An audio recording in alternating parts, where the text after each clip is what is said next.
when we remove the fuel subsidy, prices will go up. Let's look at, do you have an idea of the cost of local production? I have no idea because I've never even tried. Okay, let's look at it from this other angle. Nigeria makes about $40 billion from the sale of crude oil. This is a tweet that's coming in. About $40 billion from the sale of crude oil. But our budget, for instance, there's a benchmark for our budget, usually between $57 and $60 a barrel. What has the government done with the excess in the last 2 years that has been on that? If you ask me, it's very simple. There really shouldn't be a benchmark that is not related to the actual price at which we are selling crude. Because if you are using a benchmark of, say, $57 and crude is selling at $90, then people say to you, what happens to the $40 or $30 difference?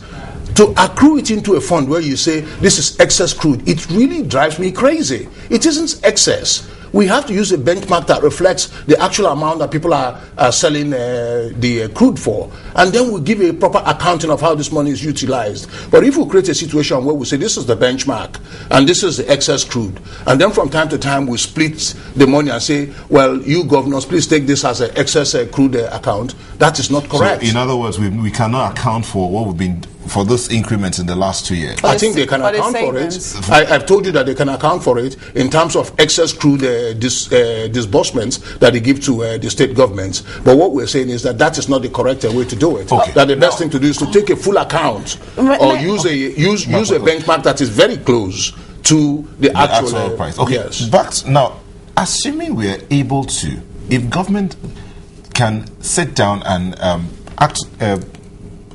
actually picture it, wouldn't it be better if we're able to actually refine this thing here?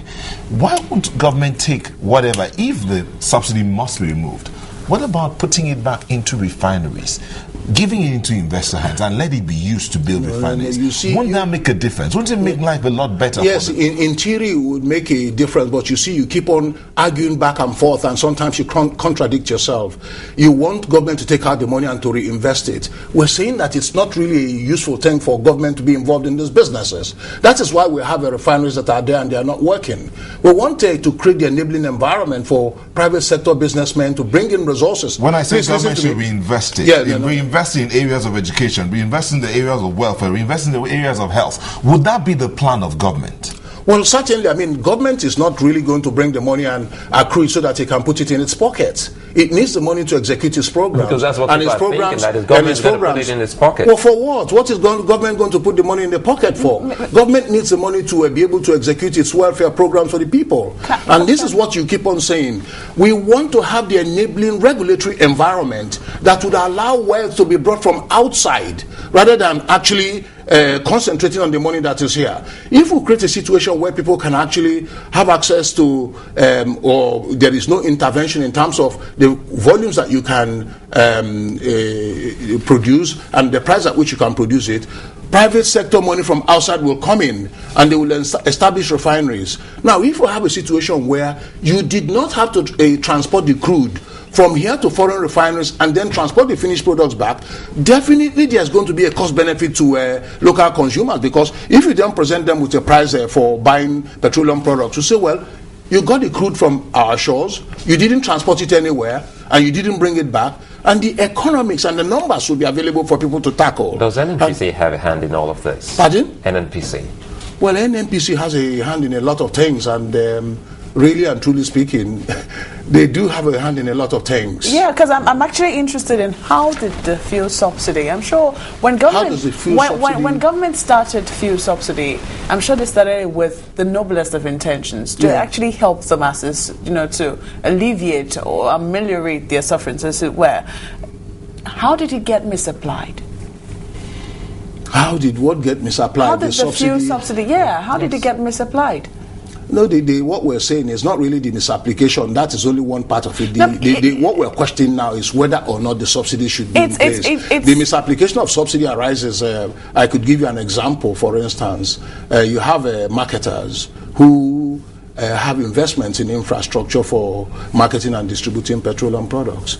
And then you have a subsidy regime, including this regime where we have a government body that will tell you how much you can buy or sell. The PPPRA. The PPPRA. And that really creates inefficiencies, because if I have investments that would allow me sell, say, 150,000, 200,000 tons per quarter, and you say to me that I can sell only 15 or 20,000 tons, it's inefficiency, and somebody has to pay for it. It's important that we understand this process. I'm sure that's the reason why the Senate panel, the Senate Pro panel sitting on fuel subsidy now is sitting. They want to understand the management of fuel subsidy over the years, because they say that will actually help contribute to whether the fuel subsidy regime should go or not. You know, it's not. That's not what the panel now is not sitting to debate on whether or not it should go, but whatever it is they decide from here could actually contribute to that debate when eventually it comes. Yes. But it's very important that we understand how the fuel subsidy became misapplied, because a host of people believe that something has gone wrong somewhere. It's government cannot support this anymore, and they're saying that, you know, it has to go at some point in time. But the question is it just going to go like that without people paying the price? Will nobody be prosecuted if truly it was misapplied, or if there was some corruption somewhere? For whatever reason, are you saying it's just going to go if the fuel subsidy regime goes and all will be forgiven and forgotten, and that will be the end? Well, I mean, let us be very clear as to what we're talking about here. The reason why we have the fuel subsidy regime is because we have this regulated market for petroleum products. And if we deregulate, then there is absolutely no need to pay anybody any subsidies. There's absolutely no need for you to specify the volumes that people can buy or sell. We rely upon market forces to bring the price down. One of the other things, of course, that we know would happen would be that the huge amount which the government currently spends as outlays on subsidies would be absolutely cut off. So these are the key things I think we should do. If you want us to take it from the top and start looking at all these small issues, we'll be talking about it forever and ever. We should go to the bottom line and say, if we change this policy, all these other things that are causing problems within the economy would absolutely disappear. And that is what we're talking about. The small issues it's deregulation. That is what we want. Captain, we have to deregulate the market. Small issues. And please, but I really want to make the point that if we deregulate, the common man, the masses, the Nigerians would benefit, because the subsidy regime, which is a function of a regulated market, has resulted in a situation where the benefits of subsidy are being accrued by people who can very well afford to pay the full price of petroleum products. Hold on. The people who, in quote, cannot afford to buy fuel have generators. They use generators that burn fuel. They may not have cars. Who does? They may not have cars, but they have generators. Who?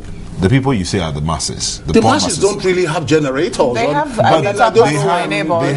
It depends on who you mean. Who are included as the masses? Are you guys masses? The barber by the roadside. Are you masses also? The barber by the roadside has a generator. He buys fuel. Yeah. Are you saying that this fuel subsidy that's being removed, when it's now removed, how would you expect his business to run? You make the same mistake that I pointed out several times. You concentrate upon only one side of the argument. If the fuel subsidy is removed, prices will rise. If the fuel subsidy is removed, monies will be accrued, which will be used to ameliorate the sufferings of those who will be most affected by this price increases. We're really out of time here. This is the way it is. But before we go, this one is from Oluwaseun. It's a tweet. Please ask Mr. Iheanacho to explain more, since he owns an oil company. He should know. That's what he's saying.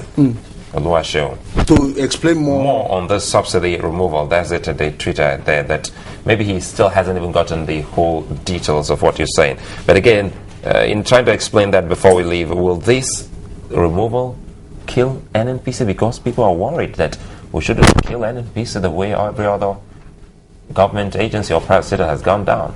Well, I mean, what do you want to kill the NNPC for? NNPC has a function.